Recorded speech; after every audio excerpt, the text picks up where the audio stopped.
Hi everyone, and welcome to today's Total Wellbeing Diet Facebook Live. Sorry for the delayed start there, just a little technical glitch, but we're happening now and we're live, good to go. Welcome to today's session. Please feel free to put in your comments as usual. We love to hear all your feedback and comments as the topic progresses. But to introduce you to today's Facebook Live session, we're going to be talking about positive psychology for weight management. We're looking at emotional well-being. The Total Wellbeing Diet program is a weight management journey, but it encompasses nutrition and exercise, but a really important element is our psychological well-being and our positive mindset. So that's going to be our topic for today. I think it's particularly relevant considering everything that's going on in the world at the moment with COVID-19 and all the changes that is creating. It is having a big impact on our emotional well-being. So very relevant topic. Really love to hear everyone's tips and tricks and strategies that they're using at the moment to help boost their mindset and that positive psychology aspect as well. So what we're going to be talking about today is why positive psychology and positive well-being is important, particularly from weight management, from nutrition and exercise focuses.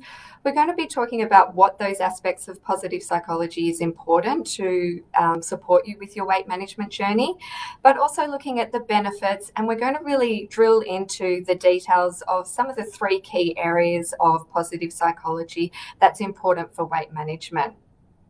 So to get started, I guess fundamentally, we all know that having a positive mindset is really helpful, but why is positive psychology and positive well-being important for weight management? You know, when people start a weight management journey, oftentimes they think that when I'm skinnier, I'm going to be happy, or when this happens, I'll be happier. You know, and that is setting up expectations that may be a little bit unrealistic, because you can be happy now, regardless of where your weight is at, regardless of what's going on with your exercise regime or whatever's going on in your world. You can be happy now with where you are at. And then you can start your weight management journey and make changes to help you to achieve what your health goals are. And you can be supported from a positive mindset throughout that journey. We're really looking here at happiness within, making sure that all the choices that you're making are to boost your overall health, not to help you feel happy once you've achieved them. That's a bonus, but we're really looking at happiness now so that you can help yourself to make those healthier food choices and those healthier exercise choices as well. We know that overall well-being isn't just about food. It's not just about exercise as well. Our mental and emotional health is really important. So total well-being combines good food. Our food affects our mood as well, so having good quality foods in our diet. Exercise is important for our mood as well. We know that the power of exercise can really help with mental health, and exercise is really important from that perspective. But then we can also really set ourselves some goals and work towards ways to practice that positive mindset. So the Total Wellbeing Diet is combining that food, that exercise, and now that positive psychology wellbeing aspect and practicing that positive mindset. What are the benefits of practicing this positive mindset? Overall well-being, as I've just talked about. When you feel well, not just physically, but mentally, you make better choices, and it's easier to make better choices when you're feeling well. Positive mindset does have a big impact on your food choices there. We also know the benefits of positive mindsets is resilience. You know, a weight loss journey, health journeys have ups and downs. There is no weight loss journey that is just a straight line downwards. You know, it's like a roller coaster. It can go up and down. But through positive mindsets, we can really help support and build resilience to handle those ups and downs and those fluctuations in life circumstances, in things that are going on outside of your world, so that you can still make healthier choices and not go back to those unhealthy habits that are detrimental to both overall health, but also to your mental and emotional well-being as well. So the benefits of positive mindsets and practicing and putting in place goals for positive mindsets is to build resilience so that you can manage those challenging times. We also know that positive mindsets can help with stress management as well. And we know that stress management has an impact on weight fluctuations as well. So the hormones that are circulating when you're at heightened levels of stress can make weight loss particularly difficult. Also, stress can impact on your sleep. And sleep has an impact on weight management as well. So it's kind of a bit of a cycle there where, positive mindset can help reduce stress, which can help with sleep as well, and then can help us with making better food choices as well. Hi, Susan. Great to see you in there. Please, everyone, reach out and say hi. If I don't get to some of the comments, I will get to them throughout the talk and take some time to see any notes that are happening in there as well. If you've got any questions, you can pop through these as well. So, Christy, you got back from your walk, 10,000 steps each day. I love that goal.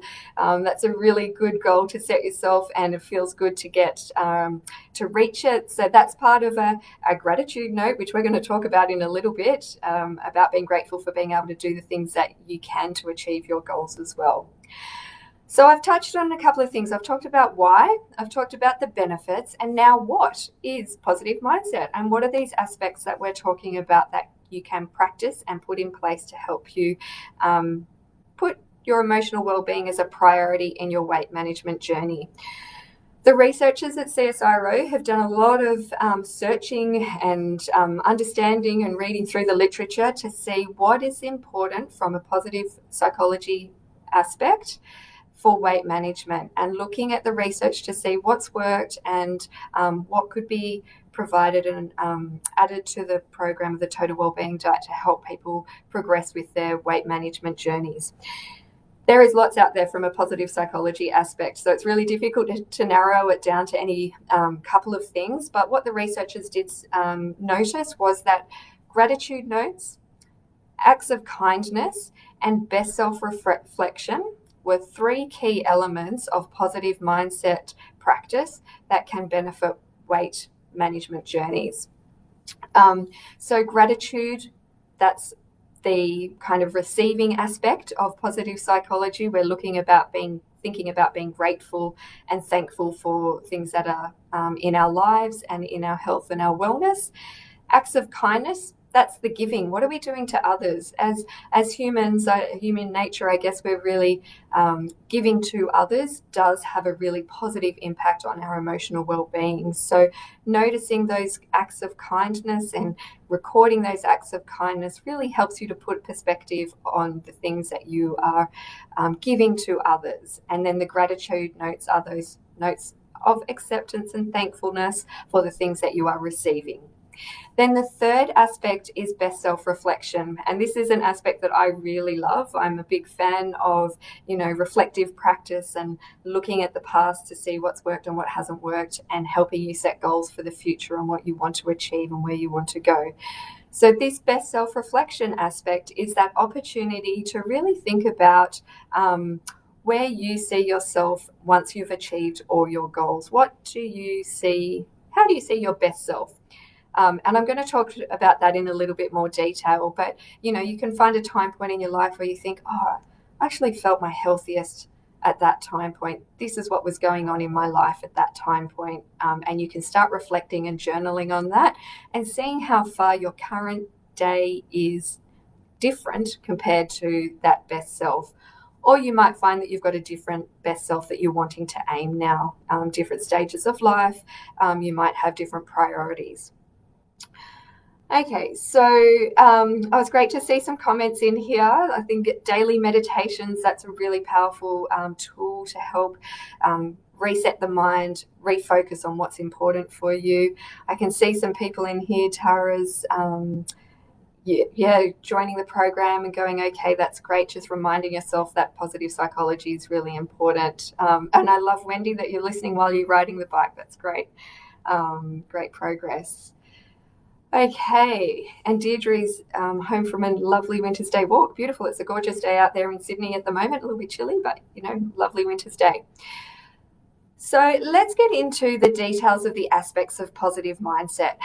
So the Total Wellbeing Diet has incorporated some new elements over the last, they've been around for a few months now, but out of the research that the team did during COVID about the impacts of COVID on our emotional wellbeing, This prompted the researchers really to enhance the program with these new features that are so powerful. We as dietitians on the program kind of do this already, but it's great to have the tools on the program now so that you can track your progress and really practice acts of positive mindsets. What we're looking at here I'm going to start with talking about kindness counts. This is the giving, as I mentioned before.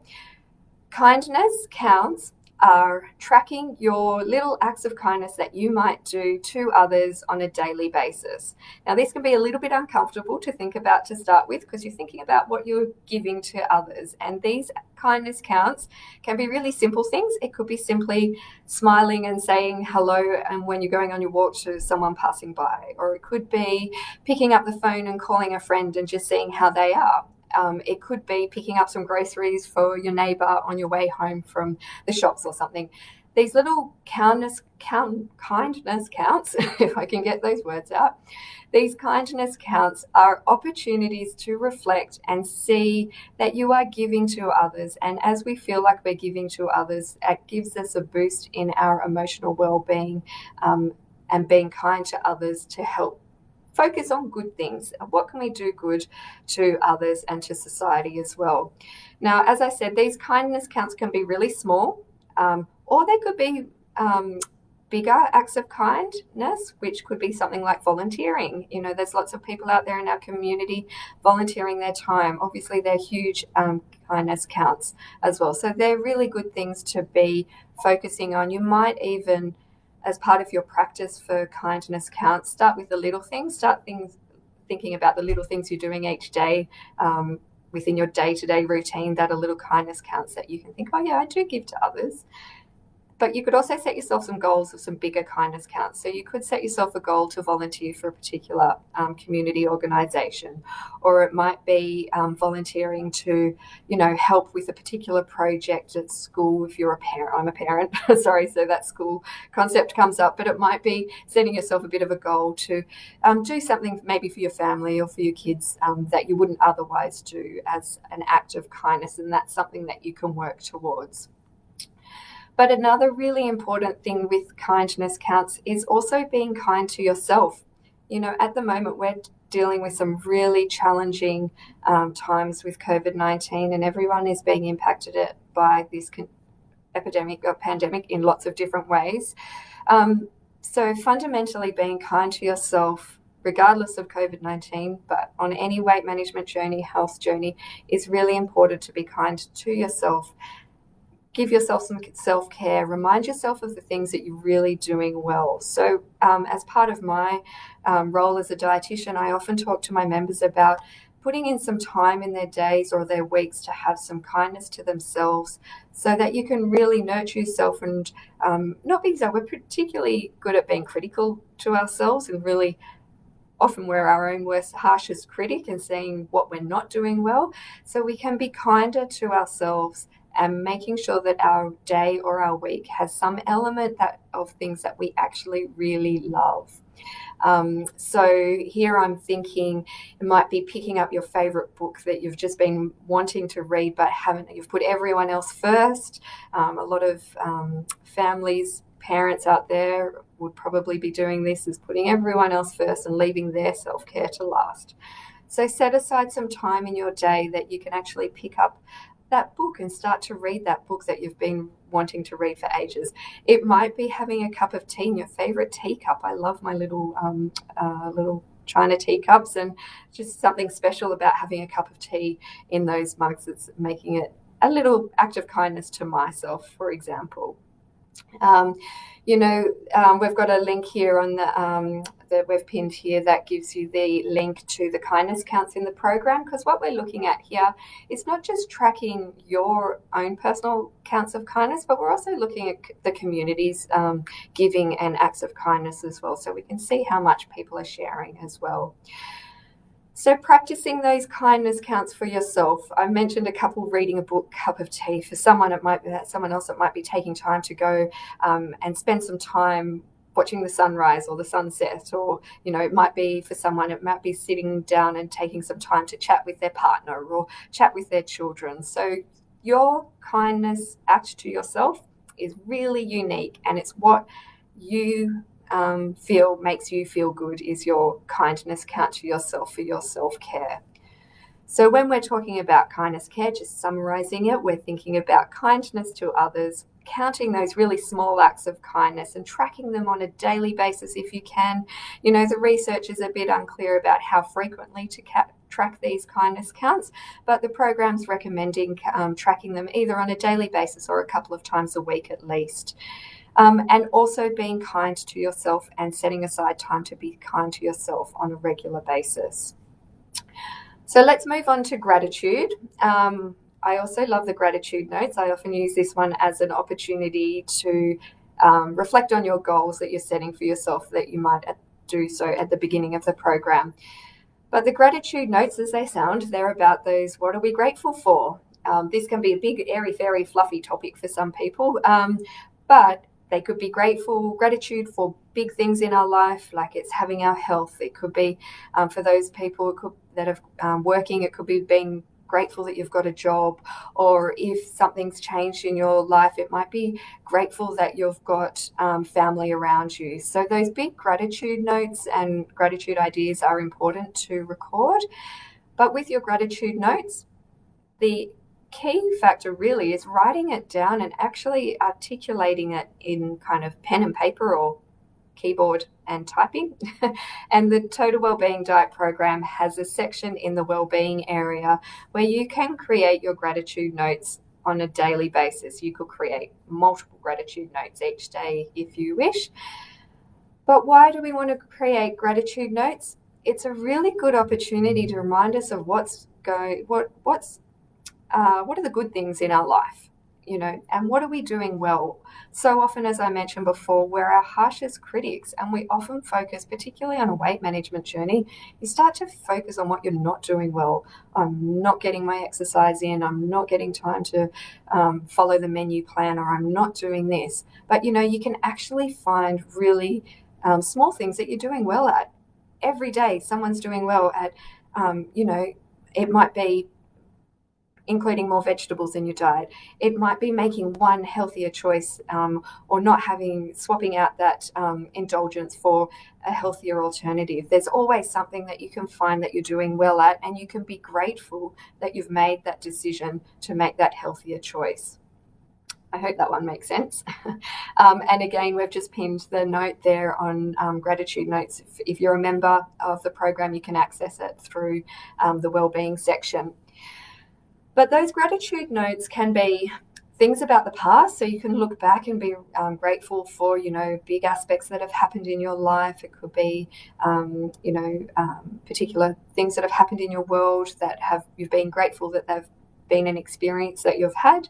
They could be also gratitude notes for what you're presently experiencing. Doing these gratitude notes on a daily basis for the first couple of weeks is really helpful to change that mindset and help you start thinking about those positive aspects of your day. And reminding yourself, I often talk to my members about, when you set yourself goals at the beginning of the program, you might be setting yourself some food goals, some exercise goals, and some lifestyle goals.